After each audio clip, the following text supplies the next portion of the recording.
आज आपला संस्कार क्लासचा कितवा दिवस आहे बरं? हा या वर्षीचा 2026चा पहिला दिवस आहे, बरोबर आहे ना? 2026चा पहिला दिवस आहे. तर बघा, आपण नवीन वर्षात पदार्पण केलेलं आहे. आता आपण मराठी लोक आहोत, सगळे महाराष्ट्रातलेच ना आपण इथे बसलेले आहेत.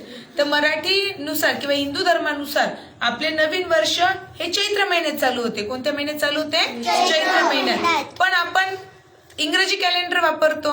मग इंग्रजी कॅलेंडर नुसार आता जानेवारी पासून काय चालू झालेलं आहे? न्यू इयर सुरू झालेलं आहे. मग न्यू इयर मध्ये सर्वात पहिले येणारा सण कोणता बरं? नाही, नवीन वर्षात येणारा सण कोणता बरं? संक्रांती. कोणता सण आहे? संक्रांत म्हणलं की आपल्याला काय दिसतं रे मुलांना? काय दिसतं? पतंग दिसतं ना. मुलींना तुम्हाला काय दिसतं संक्रांत म्हणलं की? पतंग दिसतो ना लगेच.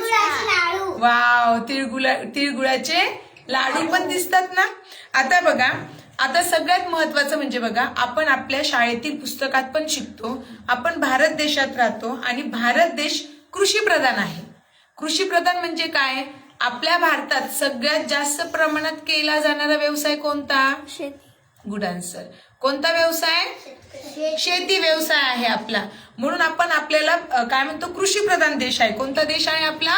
कृषी प्रधान देश आहे. कृषी कोणता? म्हणजे शेती हा व्यवसाय सगळ्यात जास्त आहे. कोणता व्यवसाय?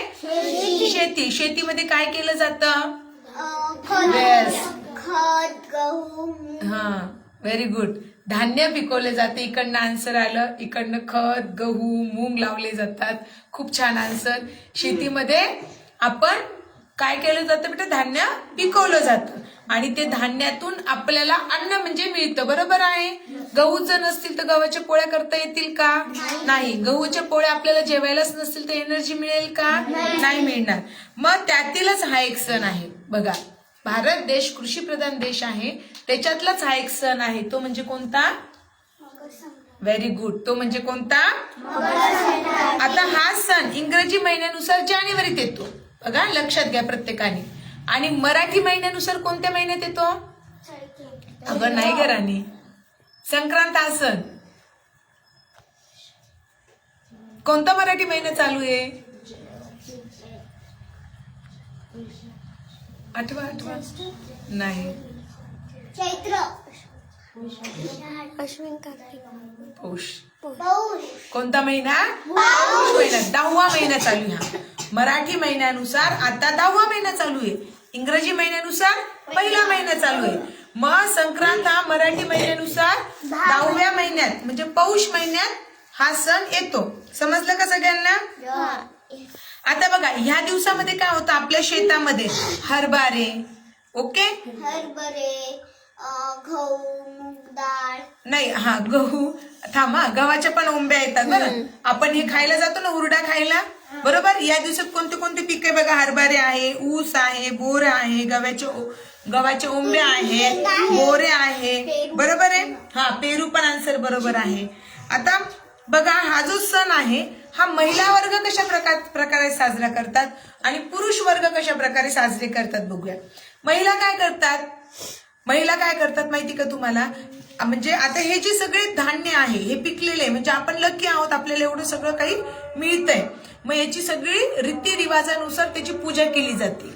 मग महिला काय करतात? असे बोळके असतात, ते बोळके घरी आणतात, त्याला स्वच्छ करून त्या बोळक्यामध्ये जे पण आपल्या शेतात पिकलेले धान्य आहे, कोणते या दिवसामध्ये काय काय येतं ते सगळं त्या बोळक्यामध्ये भरलं जातं, बरोबर आहे. आणि त्याचं विधीनुसार पूजा केली जाते. आता एका घरात जर 2 महिला असेल, 3 महिला असतील तर प्रत्येकीचं वाण वेगळं वेगळं असतं. काय असतं? प्रत्येकीची वेगळी पूजा असते. बोळके म्हणजे मडके बेटा, छोटे छोटे मडके. आता तू पतंग घ्यायला जर दुकानात गेला ना तर तिथं बोळके विकायला असतील बघ, तू आवर्जून बघ, काळ्या कलरचे बोळके, ओके. हा, साधे पण असं बोळके म्हणजे छोटस मडकं, हा, काळ्या रंगाचं, बरोबर. दिवाळीला रंगीबिरंगी असतं, त्याच्यात पण मम्मी काय ठेवती? बत्ताशे वगैरे ठेवती, दिवाळीचा सण तसा असतो. संक्रांतीला आपले आपला हा कृषीप्रधान देश आहे, त्यानुसार आपल्या शेतात जे पिकवलं जाणार आहे ते आपण त्या बोळक्यात आई ठेवती आणि आई पूजा करते आणि परत नवीन वस्त्रांनी त्या बोळक्यांना असं झाकून ठेवत असते त्या पूजेला. बरोबर आहे. आता हे महिला वर्ग करतात. अजून महिला वर्ग काय करतात बरं? महिला वर्ग छान छान साडी विअर करतात आणि एकमेकींना हळदी कुंकूचा सण करतात. आठवतं का? मम्मी हळदी कुंकूचा सण करते, अशी हळदी कुंकू लावते ना मम्मी. त्यामध्ये काय असतं माहिती का? म्हणजे हळदी कुंकूचा सण करणे म्हणजे एकमेकींनी सोबत बोलणे. आता आम्ही दोघी मैत्रिणी आहोत महिला, गप्पा करणे, बरोबर, विचारांची देवाणघेवाण करणे आणि आमचं प्रेम. मग आम्ही एकमेकींना छोटीशी भेटवस्तू देऊन आमचं प्रेम पण काय करतो? प्रेम पण दाखवतो ना, छोटीशी भेटवस्तू देऊ. बरोबर आहे. एकमेकांना काय करतो आम्ही? छोटीशी भेटवस्तू आठवण म्हणून प्रेमाच्या स्वरूपात आपण ती देतो. आता बघा, शक्यतो संक्रांत जी आहे ना बेटा, ती 14 जानेवारीलाच येते. कधी येते? पण कधी कधी 15ला पण येते. कधीतरी लीप इयर असतं बघा बेटा. लीप इयर माहिती ना आपल्याला? जेव्हा 29 तारीख येईल फेब्रुवारी महिन्यात प्रत्येक फेब्रुवारी महिन्यात 29 तारीख नाहीये, 28चाच महिना असतो. पण जेव्हा पण 29 तारीख येते, लीप इयर येतं, तेव्हा मग 15 तारखेला संक्रांत येणार. नाहीतर शक्यतो संक्रांती कधी येते बाळांनो? 14 काय? जानेवारी. कधी येते? आता या वर्षी पण 14 जानेवारीला म्हणजे बुधवार आहे बघा. त्या दिवशी 2026 14 जानेवारी वार बुधवार 2026ला काय आहे? संक्रांत आहे. काय आहे? आता संक्रांत म्हणजे काय बेटा? या दिवशी फक्त संक्रांतच आहे का? कोण सांगेल मला या दिवशी अजून काय आहे? कॅलेंडर बघतात का? मी सांगितलं ना तुम्हाला कॅलेंडर चेक करायचं म्हणून. अपूर्वा, बघितलं कोणी कॅलेंडर मध्ये काय आहे? बघत मला काही समजत नाही. बघायचं बेटा. मी शिकवले ना कॅलेंडर मध्ये. जर वाचता नाही आलं तरी त्याच्यात मॅप आहे. एकादशी कशी ओळखायची? झेंडा असतो. अमावस्या कशी ओळखायची? चंद्र कसा असतो? काळा. पौर्णिमेला व्हाईट असतो. मग कॅलेंडर बघायचं. जर तुम्ही कॅलेंडर बघितलं असतं तर तुम्हाला सांगता आलं असतं काय. मग वाचण्यासाठी पण असतं आणि चित्र पण असतं बेटा. तर यावर्षी काय बरं संक्रांतीच्या दिवशी? फक्त संक्रांत नाही. बरोबर आहे, बोल. व्हेरी गुड आन्सर समर, व्हेरी गुड. मोठ्याने सांग काय यावर्षी? एकादशी. एकादशी आहे. गुड. तू करतोस का एकादशी? आई करते का? छान. कसं काय आठवलं तुला एकादशी आहे? सांग ना. पाहिलं होतं का कॅलेंडरवर? ओके. तर बघा बाळांनो, ह्या वर्षी षष्ठीला एकादशी पण त्या दिवशी आहे आणि एकादशीचं महत्व सगळ्यांना माहितीच आहे. एकादशी हा व्रत सगळ्यात चांगला असतो. यासाठी मी तुम्हाला सायंटिफिक रिझन सुद्धा एका वेळेस सांगितलेलं आहे की का आपण एकादशी केली पाहिजे म्हणून. आणि एकादशीच्या दिवशी आपण काय खाल्लं पाहिजे, बरोबर, त्याचा इफेक्ट काय होतो हे पण मी तुम्हाला सांगितलं होतं. एकादशीचा फळं खाल्ले पाहिजे. बरोबर आहे ना. मोठ्या मुलांच्या कदाचित लक्षात असेल. आहे ना लक्षात? चैताली, स्वराज, कृष्णा बोलली होती ना मी. त्याच्या मागे सायंटिफिक रिझन आहे. तर जसं बघा आता हे जे आहे याच्या मागे पण काय सायन्स आहे. हे संक्रांत. आता हे झालं स्त्रियांबद्दल. माझी मुलं नाराज होतील. बरं, मुलांना संक्रांत म्हणलं काय आठवतं रे मुलींना? काय आठवतो? पतंग आठवतो. ते काय करतात? पतंग ढील दे दे रे भैया. हो ना, मस्त पतंग उडवतात ना. पण मुलं पण पतंग उडू शकतात, मुली पण उडू शकतात. असा काही भेद आहे का की मुलींनी पूजाच करायला पाहिजे? मुली पण तुमची इच्छा आहे तर पतंग उडवू शकतात. आता पतंग उडवणे म्हणजे काय बेटा? या दिवसात वाऱ्याचं प्रमाण जे आहे ते चांगल्या प्रमाणात असतं, जास्त असतं. बरोबर आहे. पतंग जसं आकाशात उंच उंच उडतो बेटा, त्यावेळेस एक आपल्याला मनात आनंद निर्माण होतो. तसंच आपण पण आकाशापर्यंत पोहोचलो पाहिजे, म्हणजे आपण पण यशस्वी झालो पाहिजे ही मनात इच्छा ठेवून पतंग उडवायचंय प्रत्येकाने. समजलं का? आणि सगळ्यात महत्वाचं म्हणजे पतंग उडवताना आपल्याला नॉयलॉन मांजांचा यूज करायचा नाही. हा, तो नायलॉनचा जो मांजा आहे बेटा, त्याच्यामुळे एखाद्याचा गळा जर कापला गेला तर त्या माणसाचा, व्यक्तीचा म्हणजे जीव पण जाऊ शकतो. मॅम त्यामुळे पाठीमागच्या संक्रांतीला माझ्या पप्पाचे सर होते ना स्कूल मधले, त्यांचा गळा कापला होता, ते गाडीवर जात होता तेव्हा. त्यामध्ये लहान बाळ असू शकतो, कुणी आजी असू शकतात, कुणी आजोबा असू शकतं, पक्षी. तुमचे काका पण असू शकतात, काय सांगता येतं, मामा असू शकतात. पक्षी आणि पक्षी तर आहे, पक्षी तर निरागस आहे. पक्ष्यांनी कधी येऊन तुम्हाला मारलं का? मग तुम्ही त्याला मारलं पाहिजे का? काय काय असतं अजून उत्कर्ष, सांग बरं मला वर. पक्षी असते, कबूतर, चिमणी, कावळा, तर मग आपण पतंग उडवायचं का? नाही, कारण सद्दी निवडायचा, दोऱ्याने उडायचे. दोऱ्यामुळे कापल्या जाणार नाही. बरोबर आहे. तर मग सगळ्यांनी एक शपथ घेऊन टाका. तुमचा राईट हँड इथे ठेवा, उजवा हात तो हात राजलक्ष्मी, हा बरोबर, आणि ठेवा. मी पतंग उडवताना नायलॉन मांजाचा वापर करणार नाही. मी पतंग उडवताना साधा दोऱ्याचा उपयोग करणार आहे. नायलॉन मांजामुळे माझ्याकडून एखाद्या निरपराधी पक्षाची हत्या होऊ शकते. एखाद्या व्यक्तीला त्याचे प्राण गमवावे लागतील. याचा विचार करून मी कविता, तुम्ही कविता आहे, तुम्ही तुमचे नाव घ्या, माझं नाव घेतलं मी कविता व्हेरी गुड शपथ घेते. मी नायलॉन मांजाचा वापर करणार नाही. Very good. क्लॅप करा आता स्वतःसाठी. करायचा नाही, समजलं. कुठे चोरून पण नायलॉन मांजा विकत मिळतो, आपल्याला घ्यायचा तर नाहीच नाही, करायचाच नाही. आता आपण शपथ घेतली, बरोबर आहे तरी पण नाही, लास्ट इयरचा पण नाही वापरायचं कृष्ण. समजलं का सगळ्यांनी? आता बघा बेटा, आता थोडं जॉग्राफीकडे जाऊ, म्हणजे सायन्स कडे जाऊ. आता भौगोलिक नुसार बघा, आज म्हणजे पृथ्वी जे आहे ना, म्हणजे सूर्य जे आहे, आता प्रत्येक याच्यात हा संक्रांतीचा सण केला जातो, पण प्रत्येक ठिकाणी वेगळं वेगळं नाव दिलेलं आहे. बघा, जसं की बघा मी तुम्हाला सांगते, गुजरातमध्ये पण हा सण साजरा केला जातो, राजस्थानमध्ये पण हा सण साजरा केला जातो, आपल्या महाराष्ट्रात पण हा सण साजरा केला जातो. फक्त काही काही ठिकाणी नावं जे आहेत बेटा ते वेगळे वेगळे आहेत. काय आहे बघा, जसं गुजरात आहे, गुजरातमध्ये काय म्हणतात? उत्तरायण. काय म्हणतात? आणि राजस्थान, बिहार, झारखंडला संक्रांत म्हणतात. काय म्हणतात? आता तामिळनाडूला काय म्हणतात? पोंगल.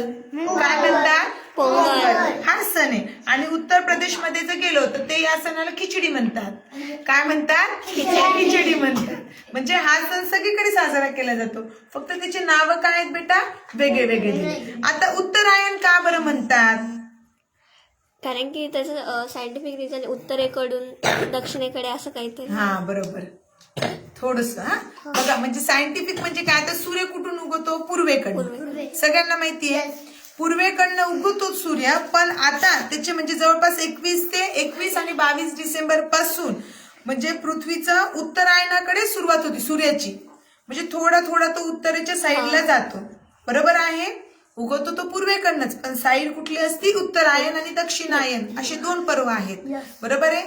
जसं वर्षाचे पण दोन भाग आहे, म्हणजे वर्षामध्ये पण दोन पक्ष आहेत बघा. एक शुक्ल पक्ष आहे, दोन पक्ष आहेत, तसेच दोन वर्षातून पण दोन आहेत. दोन कोणते येतात? एक उत्तरायण आणि एक दक्षिणायन. एक शुक्ल पक्ष आणि कृष्ण पक्ष. वर्षाचे पण महिन्याचे दोन भाग आहेत, शुक्ल पक्ष आणि कृष्ण पक्ष. आणि वर्षाचे पण दोन, उत्तरायण आणि दक्षिणायन. जर आता सूर्य काय होतोय? उत्तरेकडनं, म्हणजे उत्तरेच्या साईडला जाणार, त्याला उत्तरायण म्हणतो. काय म्हणू आपण त्याला? उत्तरायण. तसं राशी पण आहे, म्हणजे तो धनु राशीतून मकर राशीत प्रवेश करतो, म्हणून मकर संक्रांत पण त्याला म्हणलं जातं. आता परत त्याच्यानंतर बघा असे आयन सांगितले 6 महिन्याचे एक आयन आहे. पृथ्वी स्वतःभोवती फिरत असताना तर सूर्याभोवती सुद्धा ती भ्रमण करत असते. मग आता 14 जानेवारीला हे राशीनुसार काय होतं बेटा, 6 महिन्याचा हा पर्व असतो. मग ह्या 6 महिन्यात वेगळे फेस्टिवल येतात आणि पुढच्या 6 महिन्यात वेगळे फेस्टिवल येतात.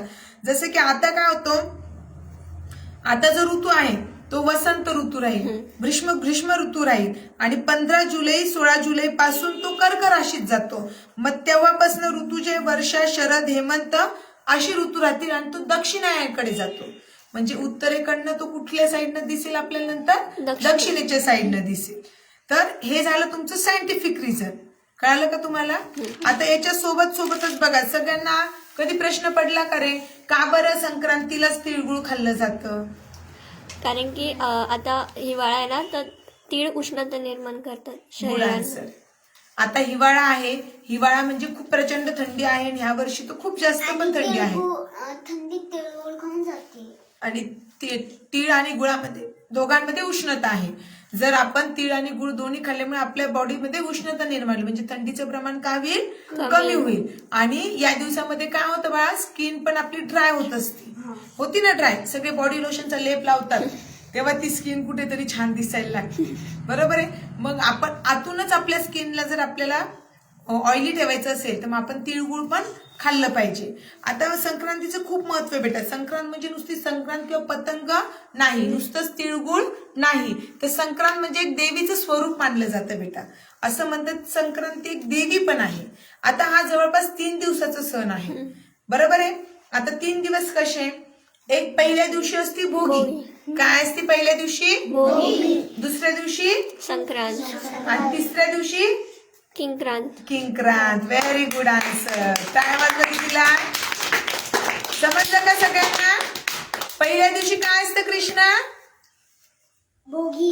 Good answer Arpika. असं कॉन्सन्ट्रेशन पाहिजे. पहिल्या दिवशी भोगी, दुसऱ्या दिवशी संक्रांती आणि तिसऱ्या दिवशी किंक्रांत असते. 3 दिवसाचं एक विशेष महत्व आहे.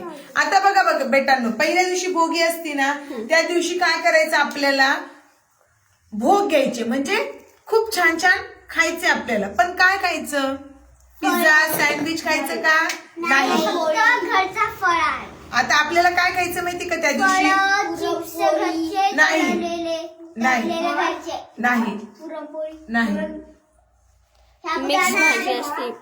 मिक्स भाजी असती बेटा. जे आता आपण कृषीप्रधान देश आहे आपला, आपण सगळे शेतकरी वंशातले आहोत, आहे ना, आपला व्यवसाय शेतीचा आहे, तर आपल्याला काय खायचंय? आता या दिवसात जे धान्य पिकवलं जातं बेटा, जे शरीरासाठी आपल्या उत्कृष्ट आहे, त्याची मिक्स भाजी आई बनवते. खूप सुंदर लागते ती भाजी, ज्यामध्ये ऊस पण असतात, गाजर पण असतात, बोर पण असतात, हरभरे पण असतात, वालाच्या शेंगा पण असतात, वटाणे पण असतात. ही मिक्स भाजी करून त्याच्यात तीळ टाकून, त्याचा कुट्टा वगैरे करून, तीळ टाकून, तिळाची पोळी. काय खायचं आपल्याला? तिळाची पुरणाची पोळी नाही खायची, तिळाची पोळी खूप सुंदर लागते, ती करून खायची. तिळगुळाचे लाडू खायचे, भोग करायचा, खातच राहायचं मस्त पैकी. काय करायचं? पण हे खायचं, सँडविच, पिझ्झा, वडा, बर्गर असं काही खायचं का? नाही. ती संस्कृती का आपली? नाही. तर मग आपण भोगीच्या दिवशी असं खायचं, मिक्स भाजी. आणि त्या दिवशी आई भाकर बनवणार आहे. काय बनवणार आहे? बाजरीची भाकर खातात बेटा, कारण बाजरीची भाकर पण उष्ण आहे. कशी आहे? उष्ण. ती उष्णता देणार आहे आपल्या बॉडीला, जेणेकरून आपल्याला गरमी येणार आहे. आणि त्या भाकरीवर पण आई छानपैकी तीळ लावती.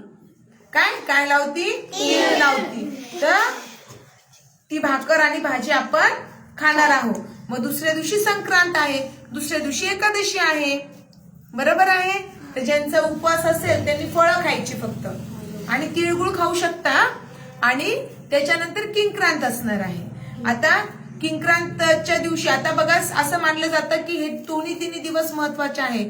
संक्रांतीच्या दिवशी सुद्धा आपण दान वगैरे आपण केलं पाहिजे असं सांगितलं जातं. तर तुमच्यासाठी मी एक सांगणार आहे, तुम्ही काय करायचं संक्रांतीच्या दिवशी सगळ्यांनी, पक्का लक्षात ठेवायचं. तुम्हाला सगळ्यांना सकाळी लवकर उठायचे, उशिरा उठायचं नाही. तुम्हाला जेवढं शक्य असेल तेवढ्या लवकर तुम्हाला उठायचे. तसं ना पूर्वा, सकाळी उठल्यानंतर आपल्याला स्नान करायचंय, तर आई तुम्हाला त्या दिवशी तुमच्या आंघोळीच्या पाण्यात तीळ तर देणारच देणार आहे. आंघोळीच्या पाण्यात सुद्धा तीळ टाकून स्नान केलं जातं बेटा, समजलं का? त्याच्या दिवशी म्हणजे 3 दिवस करतात, भोगीच्या दिवशी पण करतात, संक्रांतीच्या दिवशी पण केलं जातं. मग तीळ टाकून आपण स्नान करायचं पहाटे उठून, आणि स्नान केल्यानंतर आपला देवाचा तांब्या असतो ना, देवाचा तांब्या घ्यायचा, त्या तांब्यात जल घ्यायचं. जल म्हणजे पाणी, बरोबर? त्या पाण्यात हळदी, कुंकू, थोडे फुलं आणि तीळ आणि गुळ पण टाकू शकतात थोडस. ओके, हे सगळं घेऊन ते पाण्याचं जल सगळ्यांना करायची कृती. कुठे जायचं तुम्हाला? सूर्याच्या समोर सूर्याला जल अर्पण करायचं.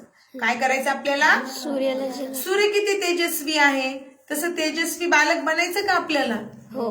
मग आपण जर रोज सूर्याला जल अर्पण केलं बेटा, माझी मम्मी करती. गुड, मग तू पण करायचं मम्मी सोबत.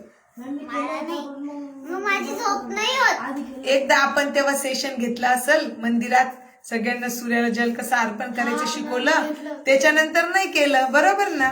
पण रोज करायचं.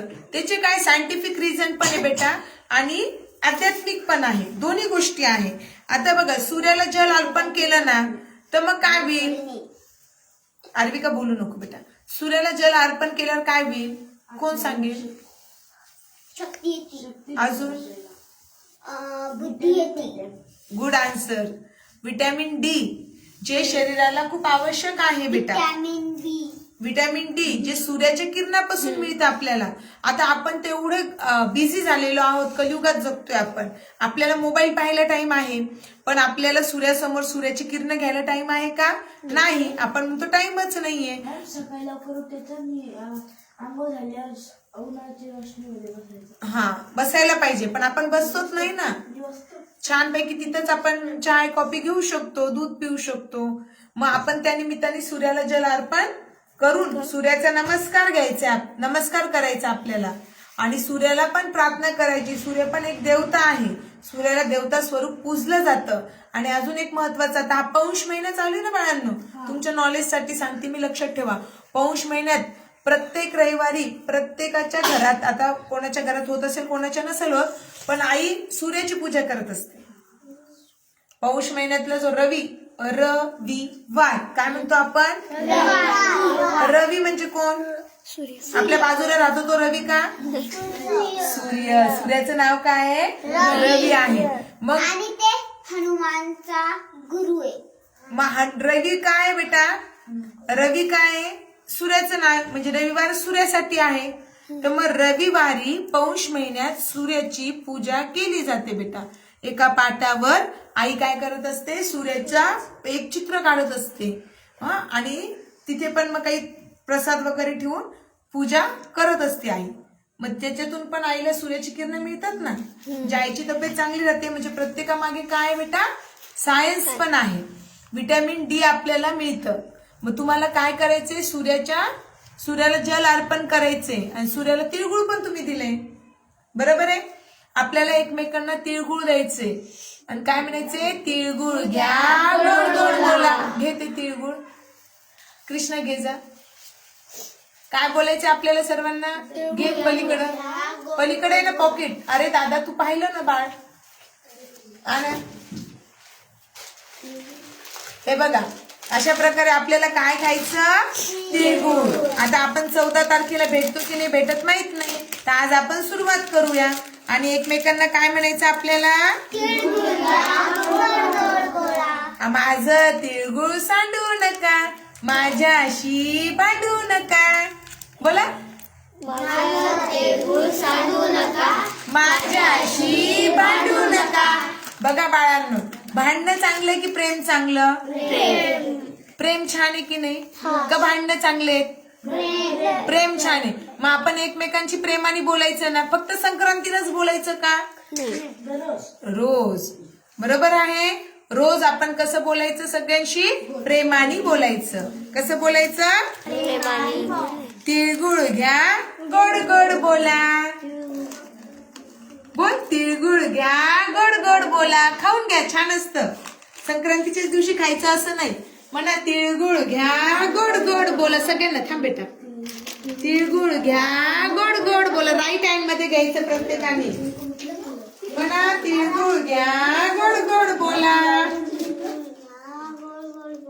आणि मोठ्यांचे आशीर्वाद घ्यायचे बरं. आपल्यापेक्षा जे मोठे असतात आपल्याला नुसतंच तिळगुळ खायचं का? मग आपल्याला मोठे व्यक्ती तिळगुळ देणार आहे ना, तर त्याचा नमस्कार पण करायचा आपल्याला. आणि तिळगुळ सांडू नका, खाऊन घ्या सगळ्यांनी बाळांनी.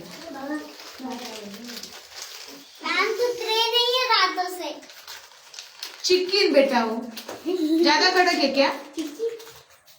घ्या तिळगुळ घ्या गोड गोड बोला. बोला बोल ना स्वराज. हा बरोबर. तिळगुळ घ्या गोड गोड बोला. आणि मोठ्यांचे आशीर्वाद घ्यायचे बरं आपल्याला, का नुसतंच हो म्हणायचं. बघ माझं तिळगुळ सांडलं रे, स्वराज म्हणणार नाही माझ्यासोबत. हा नाही ना. तिळगुळ घ्या गोड गोड बोला. God bless you, God bless you. सगळ्यांचे आशीर्वाद घ्यायचे आपण. मोठ्यांचे आशीर्वाद नेहमी घेतले पाहिजे, समजलं का? तिळगुळ घ्या गोड गोड बोला. तिळगुळ घ्या गोड गोड बोला. Right hand, right hand. तिळगुळ घ्या गोड गोड बोला. बोला तिळगुळ घ्या गोड गोड बोला. नहीं बेटा, मैं अभी आई ना तो साथ लेके आई थी मार्केट में से.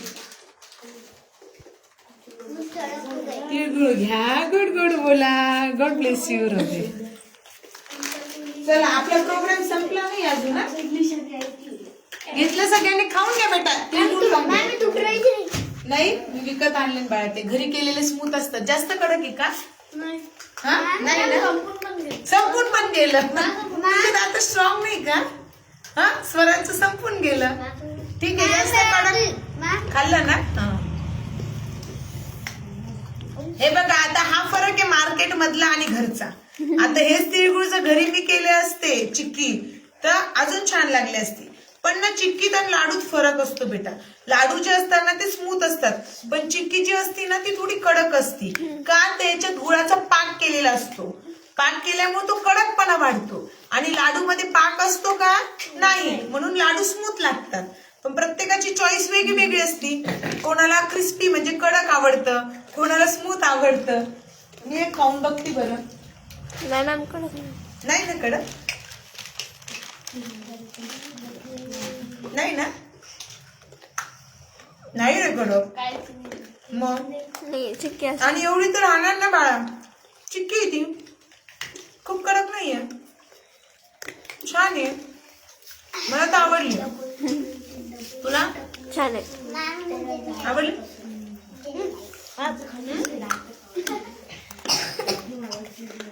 मी पण खाल्ली तुमच्यामुळे. छान आहे ना, आवडली? अशीच असती बाळा चिक्की. मुझे नहीं आई पण चिक्की अशीच असती आणि खाल्ली पाहिजे, बरोबर आहे ना? चला अजून काही गोष्टी तुम्हाला सांगायच्या बाळा मला. आता काय असतं या दिवशी आपल्याला काय काय करायचं, काय काय नाही करायचं. तुम्ही एक छोटासा उपाय अजून करू शकता. तीळ असती ना आपली, आपल्या तिळेला बारीक करायचं, बरोबर आहे, मिक्सर मध्ये. ओके. आणि त्याच्यामध्ये बेसन पीठ टाकायचं आणि गुलाबजल टाकायचं आणि ते अंगाला लावून त्याचं स्नान करायचं. म्हणजे त्याची उटणं बनवायचं. आपण जसं दिवाळीला करतो की नाही, हा ते पण करू शकता तुम्ही. समजलं? आंघोळीत टाकवायचं, सॉरी पाण्यामध्ये टाकायची स्नान करताना तीळ. अंगाला लेप लावू शकतात तुम्ही, त्याचं उटणं बनवू शकता. त्याच्यानंतर तुम्हाला मी जल पण एक अर्पण करायला लावलेले, बरोबर आहे. ते जल अर्पण करायचं, सूर्यास द्यायचं. परत तिळाचं होम पण करू शकतात. होम म्हणजे कसं, छोटा दिवा घ्यायचा, त्या दिव्यामध्ये काही तांदूळ आणि तीळ आणि कापूर आणि त्याचा होम करायचा. म्हणजे कापूर वगैरे पेटवून द्यायचं, तीळ पण तडतड आवाज करून जळणार आहे, ते पण म्हणजे चांगलं असतं, बरोबर आहे. त्यानंतर तीळ भक्षण करायची म्हणजे आपल्याला तिळाचे वेगळे वेगळे पदार्थ खायचे बेटा. लाडू खायचाय, चिक्की खायची, आवडलं नाही असं नाही म्हणायचं. तिळाची पोळी खायची, तिळाचे पदार्थ काय करायचे आपल्याला खायचे आहेत. आणि तिळदान करायचं म्हणजे एकमेकांना तीळ द्यायची, एखाद्या गरजूला द्यायची. आपण एकमेकांना देतोच ना, स्कूलमध्ये फ्रेंड्सला द्यायची, आपल्या तिळदान करायचं म्हणजे एकमेकांना द्यायची. आणि त्याच्यातून स्नेह असतो बेटा, प्रेम असतो. काय त्यातून आपण काय म्हणतो, तिळगुळ घ्या गोड गोड बोला. आपलं प्रेम काय करायचं, आपल्याला वाढवायचं असतं. काय करायचं असतं, वाढवायचं असतं. त्यामुळे असतो. आता किंक्रांत पण कळालं, कठोर बोलायचं नाही आपल्याला. कठोर म्हणजे वाईट बोलायचं नाही, रागून बोलायचं नाही, ओरडून बोलायचं नाही. आता इथे काय होतं, स्त्रिया वाण पण देतात बरं का. तुम्हाला माहिती ना, सगळीकडे तर हळदी कुंकाचा कार्यक्रम चालू राहतो. सगळ्या स्त्रिया छानपैकी साड्या घालून तयार होतात. आज माझ्या घरी, उद्या तुझ्या घरी, परवा तिच्या घरी, असं करत एकमेकींच्या घरी जातात, हळदी कुंकू देतात आणि वाण लुटतात. म्हणजे एकमेकांना छोटीशी वस्तू ते गिफ्ट करतात. आणि शक्यतो बघा काळ्या कलरच्या साड्या स्त्रिया घालतात बघा. काळ्या कलरला शुभ मानले. का बरं मानलं माहितीये का, काळा जो कलर आहे ना, त्या कलरमुळे, काळा कलर जो आहे ना उष्णता खेचतो बेटा, त्यामुळे आपल्याला गरमी येते, त्यामुळे काळा कलर घातला जातो. कळालं का तुम्हाला. तर बऱ्याचशा स्त्रिया पुरुष काळ्या कलरच्या म्हणजे कपडे विअर करतात. परत त्यासोबत अजून एक पॉइंट राहिला बघा माझा, तो म्हणजे कोणता, बोलू नको कृष्ण, बोर स्नान माहिती तुम्हाला. लहान मुलांना बोर स्नान केलं जातं. ज्यांच्या घरी लहान मुलं असतात त्यांना बोरनान म्हणतात ना, ज्यामध्ये चॉकलेट, बिस्किट, असं बाळ बसलेलं असतं. 5 वर्षापर्यंत करतात, बरोबर आहे. आणि इथून आपण काय करतो, आणलं का स्वरा, कृष्ण घे ना बेटा ते. थँक्यू. हो राहू दे,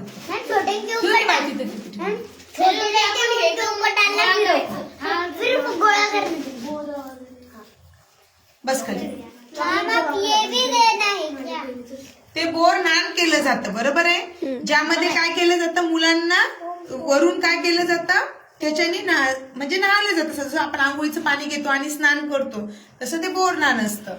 एवढंच नाही तर ज्या नवविवाहित स्त्रिया असतात, म्हणजे नवीन मुलगी जिचं लग्न झाले आणि तिची पहिलीच संक्रांत आहे, तिला हलव्याचे दागिने सुद्धा तिच्या माहेरावरून म्हणा किंवा सासरचे लोक गिफ्ट करतात आणि तिला ते हलव्याचे दागिने घातले जातात. म्हणजे इतका लहान मुलापासून ते मोठ्यांपर्यंत, मुलींपासून ते मुलांपर्यंत विशेष हा सण आहे, तो म्हणजे मकर संक्रांत. सगळे जण सेलिब्रेट करतात, बरोबर आहे. हो, पण आपल्याला या सणाचं महत्व कळालं का तुम्हाला. आता याला उत्तरायण का म्हणतो, बरोबर आहे. त्याच्यानंतर पक्ष, शुक्ल पक्ष, कृष्ण पक्ष, 2 पक्ष, तसेच उत्तरायण दक्षिणायन असतं. आता उत्तरायणाकडे आहे. आता उत्तरायणचे ऋतू वेगळे वेगळे असणार आहे, बरोबर आहे. समजते का सगळ्यांना. पक्का. आता हळूहळू दिवस मोठा मोठा होत जातो. दिवस काय होईल, मोठा मोठा होत जाईल. समजलं का सगळ्यांना. आपण एक शपथ पण घेतली आहे याच्यासोबत. कोणती शपथ घेतली आहे, पक्का. कोणीच करणार नाही नायलॉन मांजा यूज. आता थोडस आपण आहे ना गाणं ऐकू वाटलं तर ते डान्स करायचं का तुम्हाला. पतंग सॉन्ग वर करा ना, मग थोडं एन्जॉय तर करायला पाहिजे. आता फेस्टिवल म्हणल्यावर कशासाठी करतो आपण फेस्टिवल, एन्जॉय साठीच करतो ना.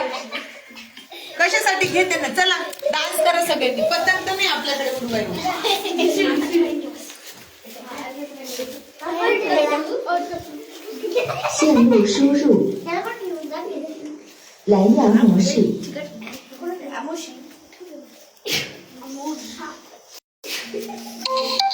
Incoming voice call from Rangnath Manu of Aparalkar. Incoming voice call from Rangnath Manu of Aparalkar. Incoming voice call from Rangnath Manu of Aparalkar. छान डान्स करायचा.